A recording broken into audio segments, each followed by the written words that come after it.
My name is Dawn Shepard. I am a volunteer with Shadow Cats. I'm their main trapper.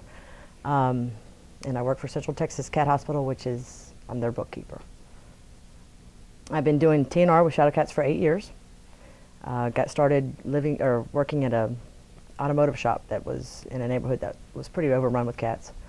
And I had the mechanics outside every day chasing kittens out in the parking lot. And one of them went to Lowe's one day to speak with somebody there about something else. And turns out one of the volunteers one of their husbands worked for Lowe's. And he gave that gentleman a card. He brought it to me, and that's where it started. I started trapping for Shadow Cats from then on, and been doing it ever since, every year, don't stop. Somebody contacted the Williams County Sheriff's Office to check on the welfare of two, it was a mother and a son, living in squalid conditions with a lot of cats. And they did remove them from the home because of the living conditions. And the coordinator of the director of the Williams County Shelter called me because she had asked the police officer, can we do TNR with all these cats instead of bringing them into the shelter, because they thought they were feral. You know, they came in, these cats scattered, so of course they were wild, they thought. She contacted me knowing that I do this in this area, and said, you know, she asked the police officer, can we do TNR there? And he said, sure, you know, as long as the cats get taken care of one way or the other. And she contacted me. I went out there to go do what I thought was TNR, and turns out there's a lot of, almost 90% of them were friendly. They are out in coyote country, you know, out in the rural areas. And these cats were very sweet. They were, you know, crawling all over you. Leaving them there with nobody to care for them wasn't an option. So I contacted Cheryl Snyder, who's Williams County Regional Shelter, and said, these aren't ferals. You know, we can't just put them back. She said, well, get them, you know, get them trapped, get them in here, and you know, we'll get them adopted out. And turns out there was 33 of them. There wasn't a whole lot of trapping involved, actually.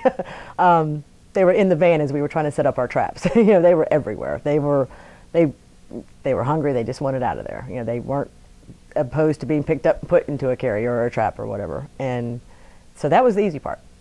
From then, we had some with medical issues. We had some, all of them were filthy. You know, they were living in those same conditions as the people were removed from, and they smelled bad. They had problems. So with no place to go in the meantime, before they had gone to the shelter to get fixed and possibly up for adoption, I brought them here to my home. I am the only one that has the room. I have barns. I live on a farm, and I have barns that I use to recover my ferals anyway. So I just set up a few more cages, and we put them in there. I've bathed almost every single one of them. There was 33 altogether. There's probably 5 or 6 tomcats that they're just so large and hefty. I don't want to push my luck. So, and they have a bit of an attitude. So they're going to go to our hospital, and anybody that had medical issues as well is going to Central Texas Cat Hospital to be treated, and then they will go up to the regional shelter to be adopted out. They'll all be available there for adoption. 90% of them. There's maybe 3 ferals out of the whole group of 33. So, but yeah, myself and the 2 other trappers or 3 other trappers came here, and we bathed in one day 16 cats of unknown temperament, and we weren't sure if they were feral or not, so we just kind of pushed our luck and trimmed nails and dewormed them, defleed them, and you know, cleaned them out, cleaned your ears out real well, and turns out, you know, we didn't get a mark on us. My own cats, my own personal cats, probably would have laid me wide open for trying some of that, you know. But these guys were, you know, they put up with it. It's amazing, and some of them within 2 days were just lap cats, right back to normal. It's amazing what these creatures can do. I mean, very sweet. And after their baths, they were very thankful as well, because cats are just fastidiously clean, and these guys they could not be clean in the conditions they were in. It was pretty bad. And the people, from what I understand, are being taken care of. You know, they're getting the help they need as well. So it turns out to be a very good story. It was kind of scary in the beginning. It's like, wow, you know, but with the cats getting the help they need, and then the people as well, it doesn't turn out any better than that. So, but we're still kind of in the middle of it.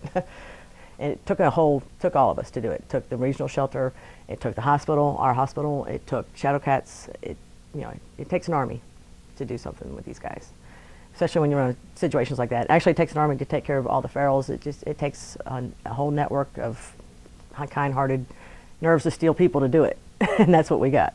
So, look at this. This is a mess. You have no idea how fast these cats can reproduce, and people get overwhelmed and they get scared when they start seeing all these kittens, and especially the first kitten that perishes, then they'll start looking for the resources, and they usually find us. But usually there's a caretaker that calls us, someone that finally hears about the programs, finally hears about us, or hears about one of the others and contacts us. Hey, I've been feeding these cats for a couple of years, I need help.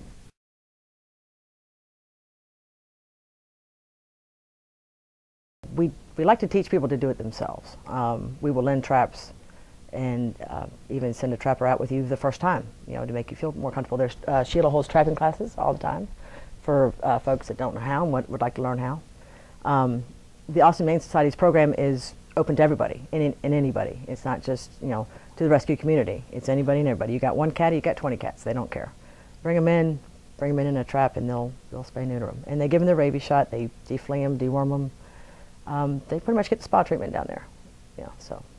And it's 100% free to anybody. Like I said, not just the rescue community. It's everybody. So.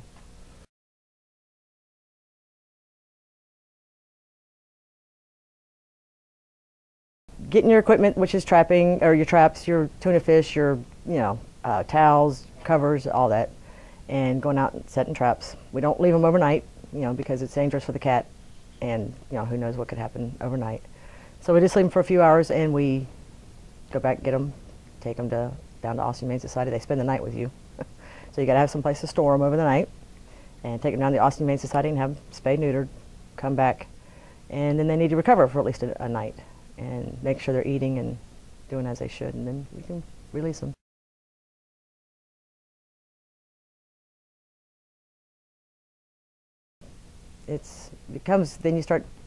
It gets more involved because you start trapping ones that are friendly, they're not being fed. What do you do with those? Put them back? Do you find homes for them? TNR is a little bit more, I thought, well, that's a good way for me to help. I can just trap these cats, fix them, put them back, done. No, it's not. It's a little bit more than that sometimes. You come across sick ones that need care. Some you fall in love with just because, and others that, they would perish if you put them out immediately because there's no food source or whatever the case may be. They're very ill. Kittens are the hardest to put back. So we try to, if they're still real young, they're pretty much tame, because they don't know any better. From age probably about, I'm going to say almost 2 months to 4 months, that's a crucial period to get them tamed down. Anything after 4 months, they get harder to tame, and then you can adopt them out. But kittens are the hardest to put back just because it's a hard life out there. We know it.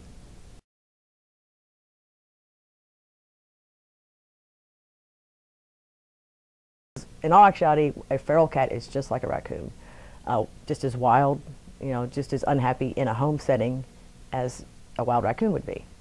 So people don't think of it that way, but where these cats live, that's their home. They're happy there. It's where they want to be. You can take them back and put them back, and they're happy as they can be. Just like me taking you out of your home and expecting you to come into this odd world and figure it out. They're petrified inside of a home. Outside, they're not that. They're scared of us, yes, but they know how to avoid us. Taking them out of there is sometimes, well, most of the time, not a good idea at all. So the friendlies, yes, I agree. They should be taken off the street if they can be kept in a home setting, but not so much the adult ferals. You can't do that with one. And all of us at one point during this have found that out the hard way. Realized, oh wow, they really don't want to be tamed down.